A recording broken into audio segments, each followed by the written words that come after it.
Hello everybody, it's me Margaret. I'm here back to answer some of the questions you had on my last video. In the comment section, one of the main things that people wanted to know is how did I come away from the UK without buying any yarn? Well, the answer to that is actually threefold. Number one, I don't need any yarn. I do have my Knit Crate subscription, but I don't need any more yarn. And yes, it was tempting, and yes, I had plenty of opportunity to buy it, but I decided that it just wasn't a good idea. I need to stick with that. Number two, we actually don't buy any souvenirs anymore for the most part.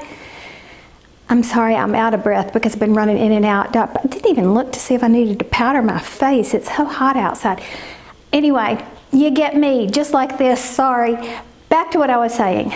Knickknacks. We don't buy any souvenirs anymore because we don't want any more knickknacks. If you've been with me for any length of time, then you may remember that I gutted my house when we moved from Georgia to Texas.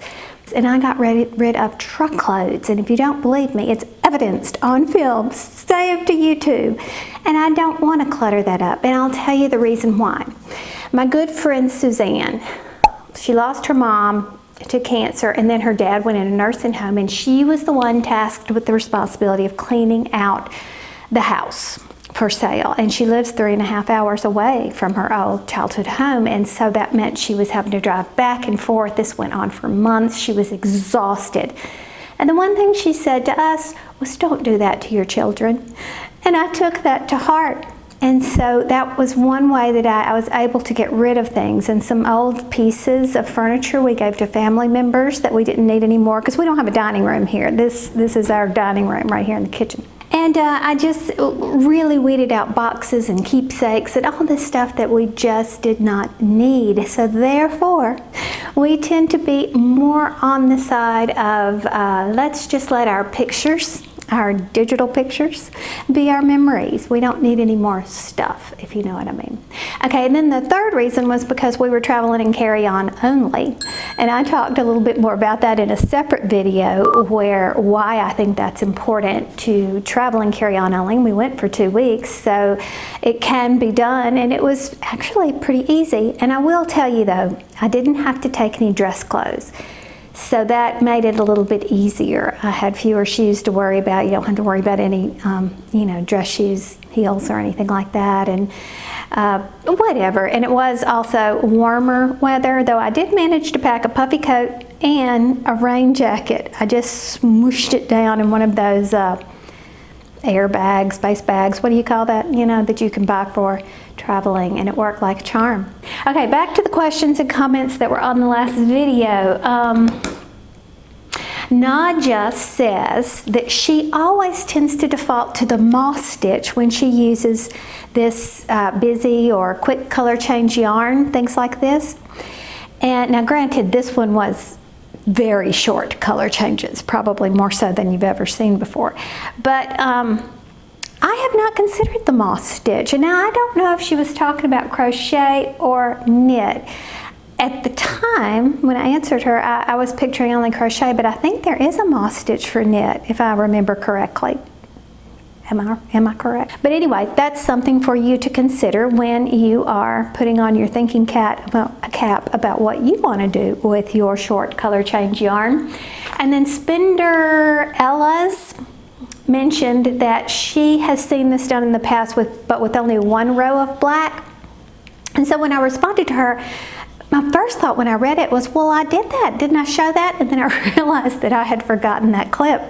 I didn't add that clip. So I thought, oh, no problem. I'll just put it in the next video. But guess what? It's gone. So last night, actually, I knitted up another sample. And here's that and what I have to say about it. She made the reference of she has seen this separation done with only one row of black in between, or maybe just one row of a solid in between. And I had knitted this up to show you this is what I normally would default to if I was going to do something like that, but in this case it just did not seem like enough separation. I just see it as being very, very cluttery still. So while I like this, it still seemed very busy to me. Maybe it's because it's the sport weight yarn, so there wasn't enough black to catch my eye. I don't know. I feel like the proportion would have been the same, but for whatever reason I thought, you know, I just need a little bit more separation, and that's where this came into play. So it's just fun to see the yarn take on different personalities when you use it in different ways, you know? Options. I like options.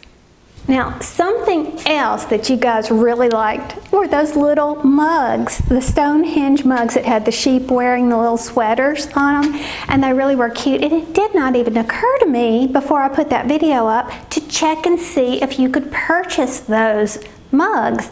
And of course you can. It's sort of a fundraiser. Merchandise sales is a fundraiser for this museum and the upkeep of Stonehenge and everything. So I will link that down below because they really are cute, I have to say. And then because there was such a long time between my videos, I didn't know what I had shown you and what I haven't. So again, I'm rooting through the little baskets that I keep beside my favorite chair over there, and I found a few past makes. I do like a very basic hat, a very classic hat. And seeing as I only had a small amount left, I thought this would be perfect. I just went until I ran out, actually. And then put that black on the bottom. I had done this one previously, which is actually knitted. Very simple knit. It's actually just a basic hat with your basic decreases on the top and everything. All I did was add a stripe in there. So what is it, about 3 rows? 1, 2, 3. So I did the band, the 3 rows, and then a 3-row band right here. And then you have just a very simple, kind of a sporty type looking hat. Then I had a small amount of this knit crate yarn left. It's a cotton, and I do love the feel of a good cotton hat. And so I made this up. It's actually all gone now, but I used every smidgen bit of this yarn. It's so pretty. And then this was a cotton that I cannot remember because I lost the label. However, it was from a big box store, but it was a higher quality. It wasn't like Peaches and Cream or something like that. It was a more higher quality, and I think this turned out really well. Now it's a little bit stiff. Crochet is often more stiff, but I'll throw this in the washer and it will loosen up. This is a slip stitch band. So I started from the bottom and I did the slip stitch band. Actually, I guess it's this way. And then I began going up with the decreases toward the top like that. So there you go. Of course, I have done numerous tutorials starting from band up. So if you want to see how that's done, you can look at some of those. But you know, I think the yarn was so pretty in this that it just kind of speaks for itself. So I just let it go. I didn't worry about adding anything else to it. This I could have, but in this case, the color changes were sporadic, so it made of a more sporadic pooling effect. It wasn't quite as cluttery. It almost looks like clouds, or maybe you can see the ocean or something. I don't know, but I liked that. Didn't think it needed anything added with it. Here's another regular basic hat that I did with striping. And so here I did 1, 2, 3, 4, 5, then 3, then 3, then 1 and 1. I copied this from a picture of a sweater that I saw somewhere, and I thought, oh, that would look nice in a hat, and I think it does. This is kind of Halloween-y too. This is some knit crate yarn that I used the very last of it up to put these stripes in like this. Doesn't take much for those stripes. Now, the problem with this hat is the back. I am very unhappy with my seams. I tried to do jogless striping techniques and it looked like it worked right here, but something happened here and it was awful. So I had to just keep going back and, tinking back, and just went back with my regular thing. I'm wondering if I can't use a duplicate stitch to kind of cover some of that. I don't know, but this is the kind of thing that I'm not thrilled with, so I'm not sure I want to give this away because it looks like a blatant mistake. Not feeling good about this one, but it sure is cute on this side. And here's another one I just finished, which was also helix knitting, very small. I believe this was actually, no, I guess it is a DK weight, but I love the fact that it makes the little small stripes like that. From a distance it even would probably blend in, but it's just a basic hat using that helix knitting technique where you don't have any seams. Very handy dandy. And this is what I'm working on now. Crochet, same two colors that you saw just a minute ago, no seam. It's half double crochet, and I just change right before I do that last pull through. I just change colors at that point, so it increases the exact same way as any basic top-down hat would do. And I'm just changing colors with each one. Now my question is this too busy, or are the colors similar enough to kind of give you more of a blending feel? And I think it is. I think that's what's happening for me. Of course, I just never know until I get it all done, so we'll keep you posted on that. I was about to show you something, then here comes some golfers.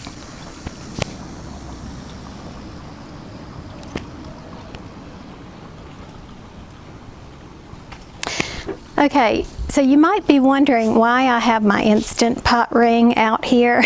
And it's because Instant Pot rings made of silicone will hold smells of whatever dish you've previously cooked in it. And I cooked a bunch of broccoli, and then I put it back in, and I cooked a bunch of cauliflower. And of course it has that terrible, what's that kind of sulfurish smell of those cruciferous vegetables. So I have soaked it in vinegar as outlined in the Instant Pot website, and it doesn't seem to do the job. So another suggestion was to put it out here in the sun. So that is why it's hanging there. And quite frankly, I do think something's happening. I can smell a slight smell of the butter chicken. Ooh, that is an excellent recipe. I'm going to link that below, by the way. If you like Indian food, I found a butter chicken recipe that was out of this world. But I can sort of smell those Indian spices in there. But it's better. So let's cross our fingers and see if that'll do the trick. However, if you have any ideas about how to get Instant Pot rings smelling fresh again, let me know. Do you know who Warm Up America is? Most of us who do charity knitting and crochet would be familiar with it. I'm going to link this below just so you can learn about its start, and if you're interested in donating any squares or whatever, you don't have to sew them together if you don't want to. They do take other things. You can click this current needs button here, but that's not what I'm here to tell you about. Do you also know about Kendra Scott, which is a very popular jewelry store? Every year my daughter has a piece on her wish list for Christmas. And in case you have people on your Christmas list to buy for who would like some Kendra Scott jewelry, it just so happens that I got an email that says, today, September 23rd and the 24th, they're having an online event, or today if you're able to go from 5 to 7 in one of the stores. They are giving back to Warm Up America, 20% of the sales using a special code. And here's the code right here. Give back, CLUGR. I have no idea what that stands for. Use that code, and then you will help. The percentage of your sale will go to Warm Up America. I'm going to keep this short for now so that I can keep these videos coming. It helps cut my editing time down, but I can keep the thoughts rolling because I love your comments back on what I have to say, show, do, because you people understand my love for this stuff, right? We'll talk to you later. Thanks for watching. Bye.